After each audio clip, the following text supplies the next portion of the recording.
and ideological Which brings us, orientation. Afshin, to the question of whether, I mean, as you mentioned, there are figures associated with former crown princes, even the bank account being frozen of Mohammed bin Nayef, the former crown prince who was replaced by Mohammed bin Sultan. That account being frozen, when you look at stuff like that, you've got to ask, is this an anti-corruption drive or is this a consolidation of power?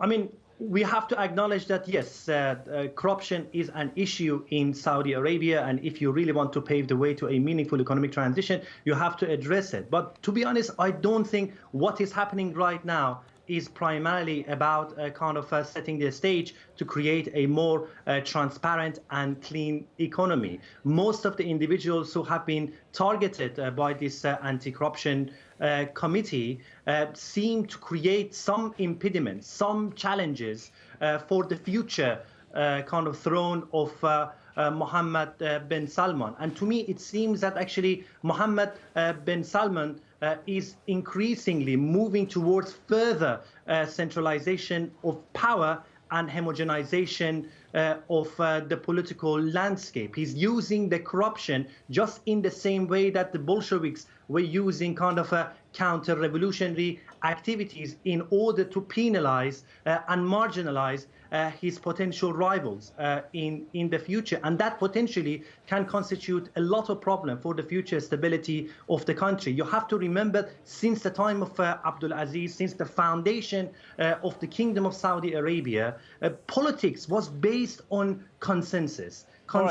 Based on consensus, and I'm wondering if I could jump in again, Afshin. I mean, the punishment, for example, for an ordinary person stealing in Saudi Arabia, as we know, is cutting off their hand. But when people see princes who have been accused of corruption, who've been accused of stealing vast amounts of the country's wealth, confined to the Ritz-Carlton instead, I mean, are ordinary citizens going to see this as the rule of law being established or as a double standard?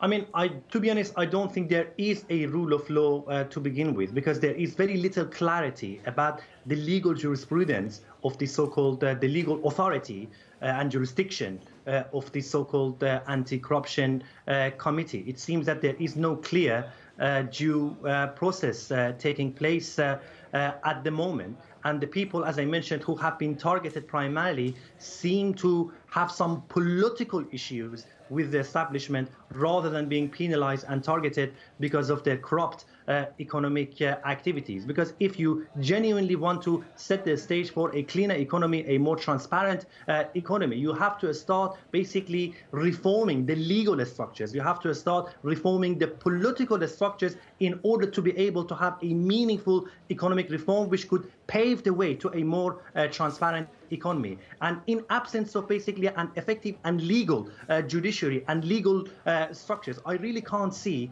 how they can clean the economy from the corruption. And to me, this is unfortunately only the extension of the politics of fear, which is affecting every facet of political life in Saudi Arabia at the moment.